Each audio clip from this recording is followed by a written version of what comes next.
parte de Deus. Deus, Ele espera do seu povo que eles se mantenham em comunhão, em intimidade e em perseverança diante dEle. Nós estamos vivendo dias tão difíceis. Satanás, ele tem nos cercado, nos rodeado, porque o seu intuito é roubar, matar e destruir. Mas eu tomo posse da parte B deste versículo, escrito em João capítulo 10, versículo 10, que diz: mas eu vim para que vocês tenham vida e vida em abundância. Mas no nome do Senhor Jesus Cristo, o Espírito Santo que se revela, Ele tem dito: amada igreja, permaneçam perseverantes. Permaneçam perseverantes em buscar a minha face, em adorar o meu santo nome, mas principalmente, não permita que nenhum vento, nem tempestade, nem batalha, nem tribulação esmoreçam a vossa fé. Não permita que nem mesmo as injustiças sofridas venham rafecar o seu relacionamento com o Senhor. Não permita que nem a humilhação, as decepções, as humilhações, as feridas interfira e afetem o seu relacionamento com Deus. Aleluia. Não permita que nada te tire da comunhão. Como diz o ditado, a brasa fora do braseiro, ela se apaga. E nós precisamos nos manter acesos pelo fogo do Espírito Santo. E nós precisamos embriagar mesmo do Espírito de Deus. Você sabe que mesmo Deus que conhece o seu sofrimento, a sua dor, Ele não vai permitir que você fique cativo ao seu sofrimento. Ele não vai permitir que você fique cativo a essa luta, a essa dor que te sufoca, que te oprime. Mas Ele é Deus que te liberta nessa noite. Ele é Deus que conhece exatamente o que está no seu coração, porque é Deus que esquadrinha o coração do homem, que sabe do seu sentimento e exatamente o que você precisa na medida exata e necessária. E Ele não vai permitir que você morra no deserto. Eu não me canso de dizer: Deus é Deus que não quer que crente morra no deserto. É Deus.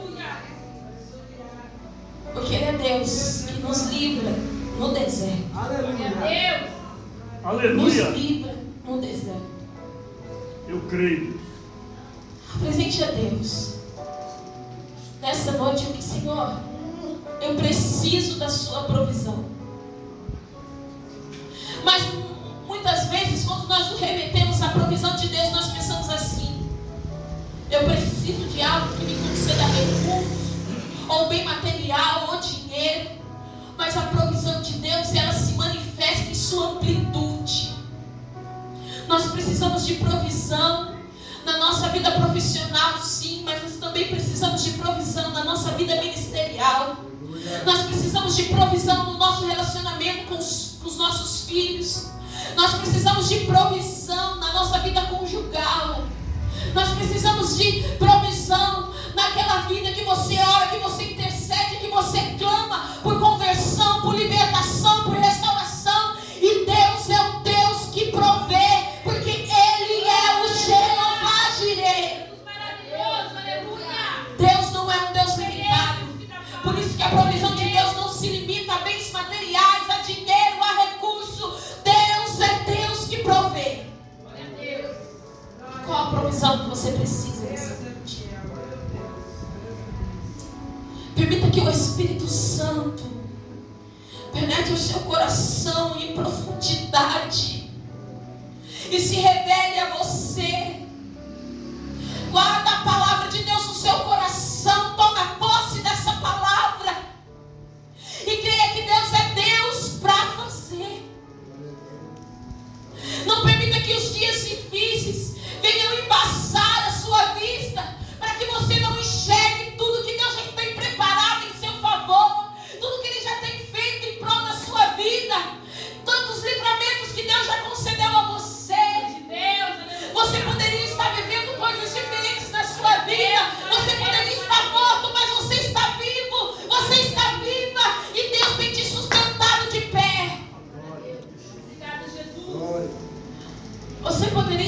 pior, longe da presença de Deus. Mas você está aqui. E eu creio no nome do Senhor Jesus, se você tomar posse da palavra de Deus, hoje mesmo, fecha um ciclo de derrota e se inicia um ciclo de vitória na sua vida. Aleluia! Mas muitas vezes nós achamos que a palavra cristã é de pregador, todo mundo quer pregar vitória, todo mundo vai estar pregando que o milagre vai acontecer, mas está demorando demais. E eu estou cansado de esperar.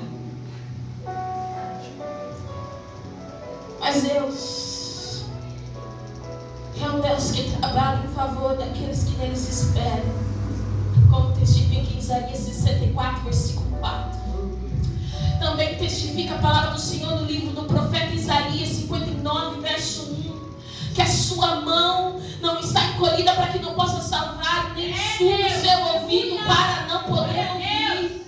Deus é Deus que atende ao nosso clamor. Ele só pode te responder se você clamar a Ele. Aleluia. Clama. Porque em Jeremias 33:3 diz assim: clama a mim e responder-te-ei e anunciar-te-ei coisas ocultas e firmes que ainda não sabes. Glória a Deus. Deus é um Deus que se revela à sua igreja.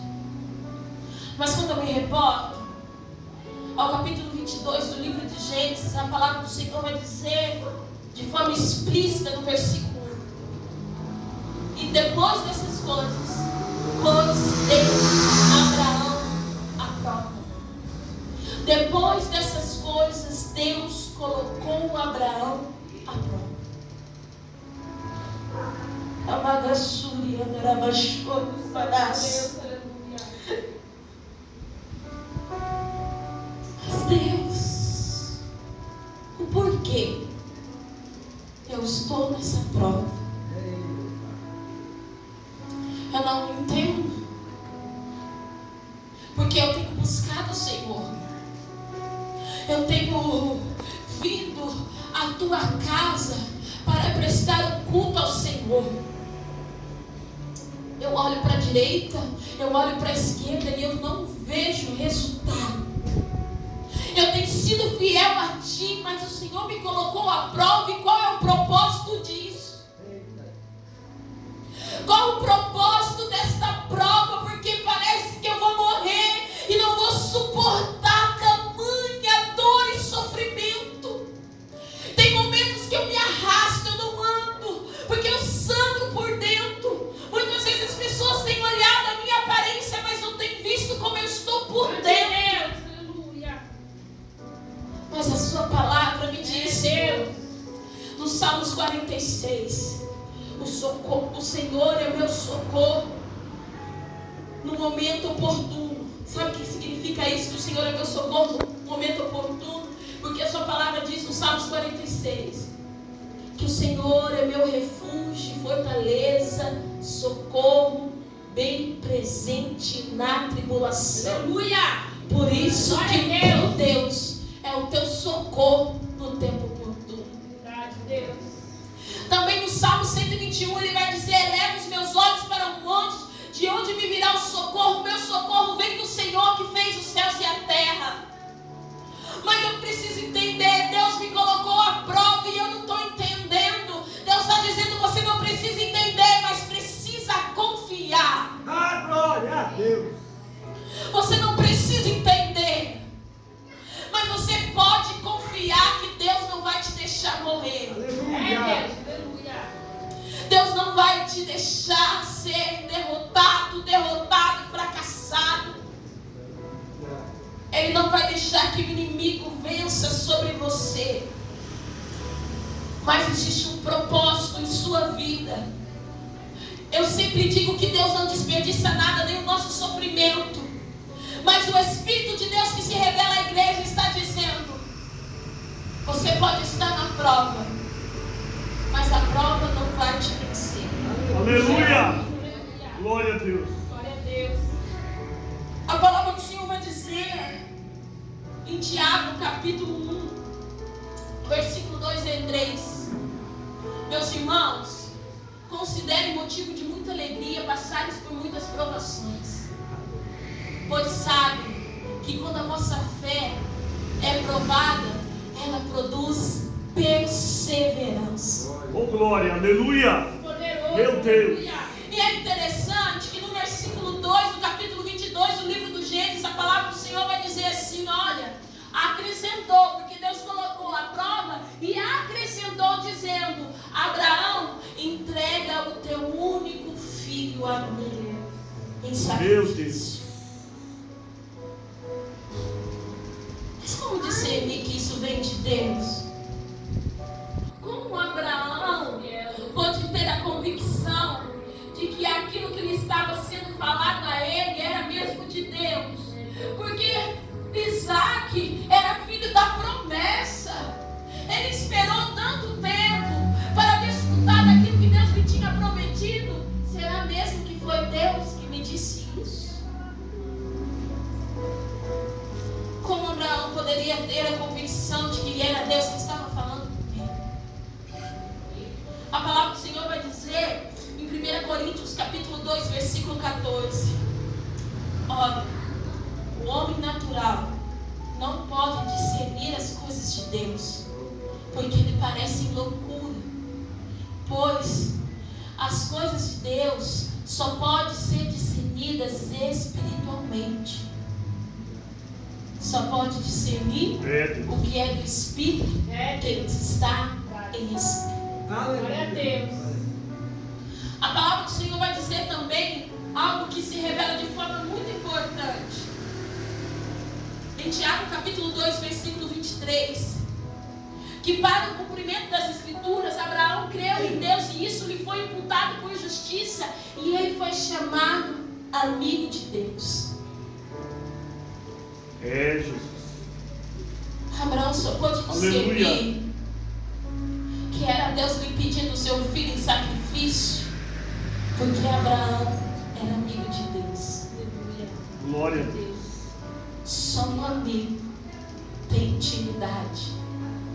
Só um amigo conhece a voz do seu amigo.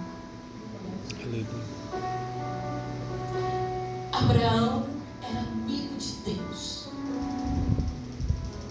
E a gente, nesse contexto da nossa vida, o Espírito Santo, ele se revela a vocês dizendo, olha, a partir da minha vida, vocês não podem permitir que os nossos sentimentos e as nossas emoções contaminem a vontade de Deus a despeito da nossa vida. Os nossos sentimentos, os nossos desejos, as nossas vontades não podem afetar as nossas pregações, as profecias e a nossa direção diante de Deus. Nós não podemos permitir que o nosso sentimento influencie o querer de Deus para a nossa vida. E ao invés de nós fazermos o que Deus quer para nós, venhamos fazer a nossa vontade, achando que é o Espírito Santo nos guiando. E eu falo para vocês que foi algo muito íntimo para que Abraão pudesse entender que era Deus, pudesse entender que era a voz do seu amigo. Porque a palavra do Senhor diz em Levíticos capítulo 20, versículo 2, que Deus, ele abomina o sacrifício humano. O texto vai dizer assim, olha, diga aos israelitas e estrangeiros que moram em Israel, que aqueles que entregaram seus filhos a Moloque, eles devem ser executados, e o povo dessa terra deve o apedrejarem. Também testifica em Levíticos capítulo 2, versículo 21, que naquele contexto, alguns sacrificavam seus próprios filhos ao Deus Moloque. E Deus abominava qualquer sacrifício humano desta forma. E Abraão, conhecedor da lei, sabia que Deus não aceitava o sacrifício humano. Mas Deus é Deus de confusão? Não. Porque Deus não queria o sacrifício de Isaac, mas queria provar a fé de Abraão.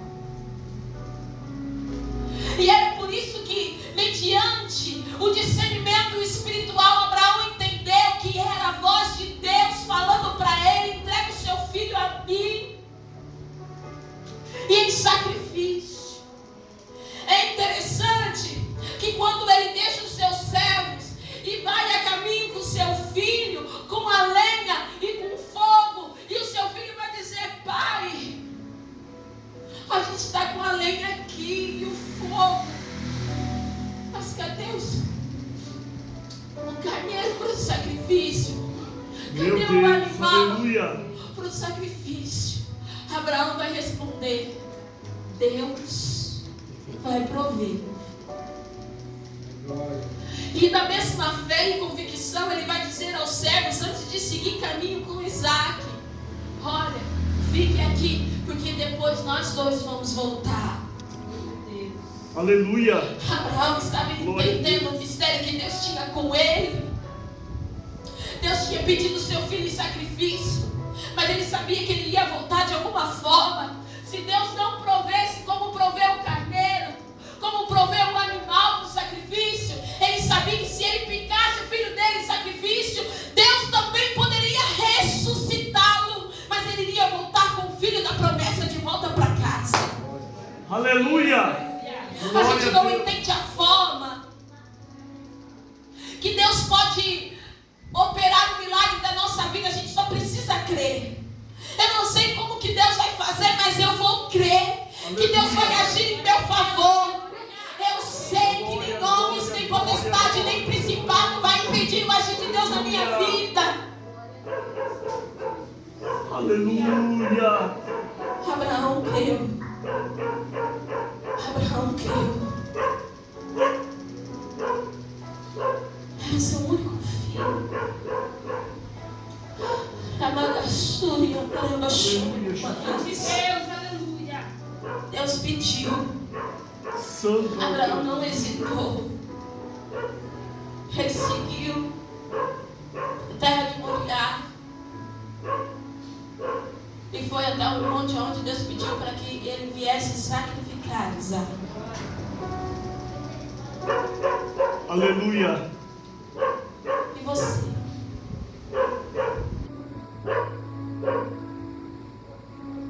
Você está verdadeiramente disposta a sacrificar,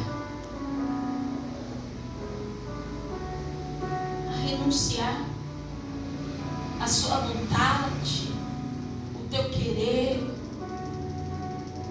Você verdadeiramente está disposto a não permitir que os seus sentimentos, o seu desejo influencie aquilo que Deus quer fazer na sua vida? Porque eu entendo que a vontade de Deus é boa, perfeita e agradável. Às vezes as lutas que nos sobrevêm são tão grandes, que parece que nós não vamos suportar e vamos morrer nesse deserto.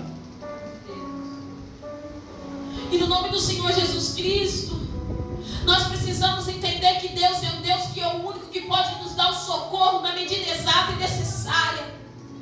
Você está passando por tantas lutas, por tantas provas, que você pensa assim: meu Deus, será que dessa vez eu vou conseguir vencer? Eu vou conseguir permanecer de pé diante dessa luta, dessa prova?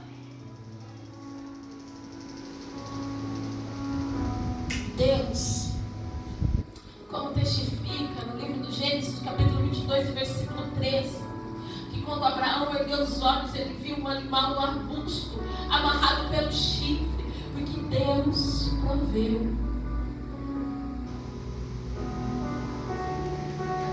Deus é um Deus nessa noite.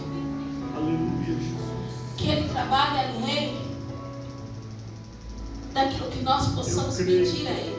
Aleluia. A palavra do Senhor diz que os seus caminhos, os seus pensamentos são mais altos. Somente um amigo poderia compreender a chamada do seu melhor amigo, porque Deus precisa ser o nosso melhor amigo. Eu creio, Deus. Somente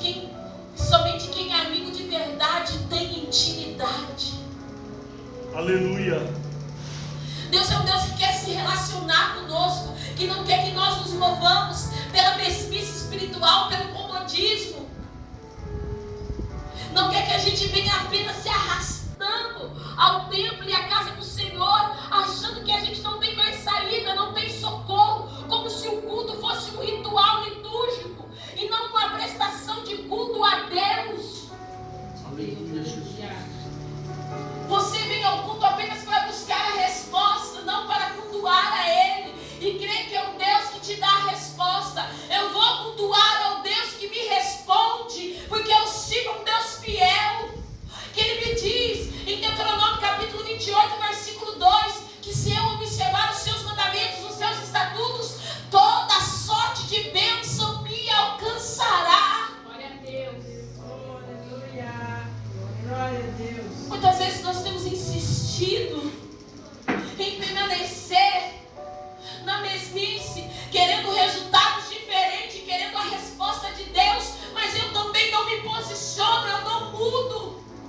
Eu sirvo a Deus pela metade, eu busco a Deus pela metade, eu não consigo me entregar na totalidade para Deus, eu não tenho comprometimento, eu não tenho compromisso com a palavra, com o Senhor, com os meus irmãos, e espero que Deus me responda de forma extraordinária.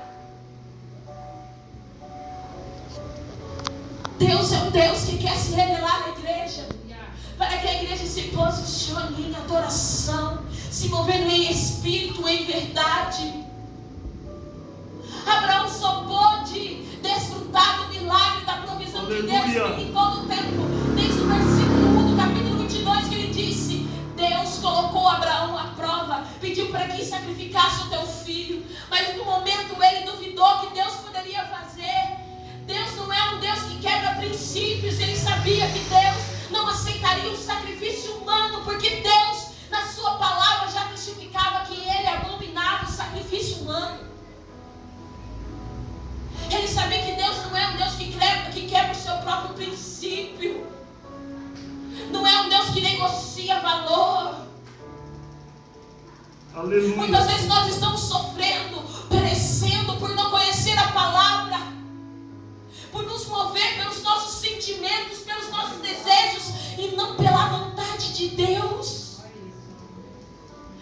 Eu olho para o meu marido e não vejo mudança, e não vejo transformação, mas eu também não oro como eu deveria orar, eu não busco a face de Deus como eu deveria buscar. Todas as vezes que eu estou diante de uma postura de um marido rebelde, iníquo, eu fico murmurando, reclamando, discutindo, mas não orando, esperando que Deus opere o milagre. Pois a palavra do Senhor diz assim, ó, que a mulher crente ganha o marido não crente em silêncio, pelo exemplo. Aleluia. Mas é difícil. A realidade é diferente. Está dentro do problema. É diferente dentro da nossa casa, é diferente. Você ser crente dentro da sua casa é diferente. Quando muitas vezes muitas mulheres são oprimidas pelo marido. Mulheres que estão insatisfeitas, infelizes. Da mesma forma, maridos que muitas vezes vêm à casa do Senhor e a mulher não vem. Mas que tipo de crente eu sou sendo da minha casa? Eu venho à casa de Deus e clamo pela provisão, e clamo pela resposta, mas a minha postura não muda. Eu sou espiritual dentro das quatro paredes do templo, mas lá fora, Cristo não é revelado através da minha vida. Muitas vezes eu tenho sofrido. A gente está caminhando por encerramento. Eu tenho tropeçado nos mesmos erros, passando pelas mesmas dificuldades, pelos mesmos sofrimentos. Porque Deus ainda não tem a totalidade no meu coração. Eu estou convencido das coisas de Deus e não convertido e convertida. Eu me convenço da palavra verdade. Eu não me converto à palavra de Deus. Jesus é aquele que quer entrar na nossa casa e fazer mudança. Todas as vezes no contexto bíblico que Jesus entrava numa casa, tinha conversão, transformação e mudança. Tinha mudança de comportamento. Foi assim com Zaqueu. Foi assim com aquele carcereiro quando Paulo e Silas foram presos. Foi mudança. Quando nós temos um verdadeiro encontro com o nosso Senhor Jesus Cristo, não há possibilidade de ficarmos da mesma forma. Precisamos ser transformados por Deus. Eu preciso da provisão, mas Abraão teve a provisão porque se moveu em obediência. Aleluia! Glória a Deus. Muitos estão sendo oprimidos, estão fracos devido à fragilidade e à vulnerabilidade espiritual. E eu não estou no púlpito com o intuito de julgamento, mas a palavra do Senhor diz na Epístola de Paulo aos Romanos, capítulo 15, versículo 1, que nós que somos fortes temos que ser pacientes com os que são fracos para não agradar o nosso Deus. Nós passamos por momentos de fraqueza e de fragilidade na nossa vida, mas nós não podemos permanecer fracos e frágeis o tempo todo. E a única maneira de nós estarmos cobertos espiritualmente é uma vida regrada pelo Espírito Santo. É uma vida regrada de glória em glória, de poder em poder, de unção em unção. O Espírito Santo quer te livrar do cativeiro e da opressão. E Ele quer prover o que você precisa dentro da tua casa. Ele quer prover o que você precisa neste momento. Você precisa de um socorro imediato de Deus. O Senhor está dizendo: eu estou te vendo. Eu estou vendo que você está como o salmista Davi no Salmo 70, clamando: Senhor, apressa-te em me socorrer. Dá-te pressa, Senhor, em me socorrer.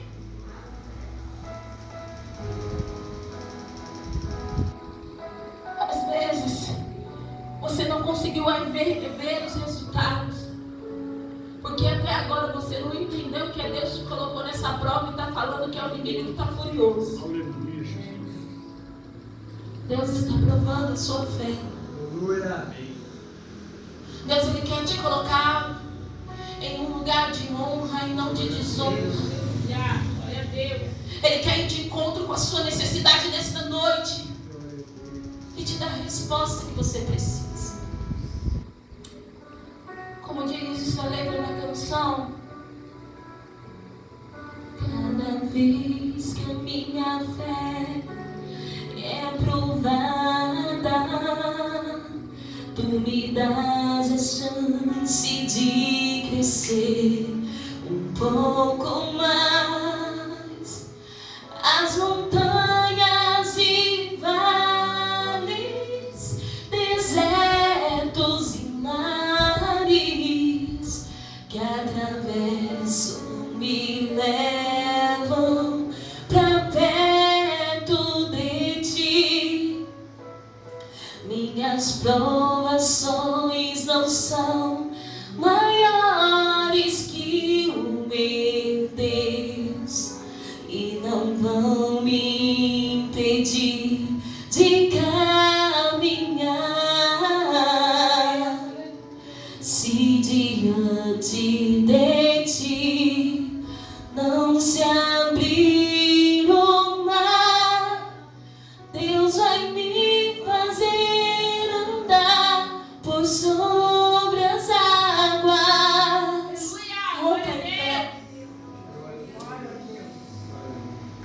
Você precisa romper em fé. Nenhum obstáculo pode te parar. Aleluia. Glória a Deus. Nenhum empecilho pode te paralisar. Não é suas lágrimas, não é o seu sofrimento, não é a tribulação que vai parar você, que vai matar você. E eu quero pedir no nome do Senhor Jesus Cristo, já encerrando, Mas o Espírito de Deus me pede para que todas as mulheres casadas que se encontram aqui se coloquem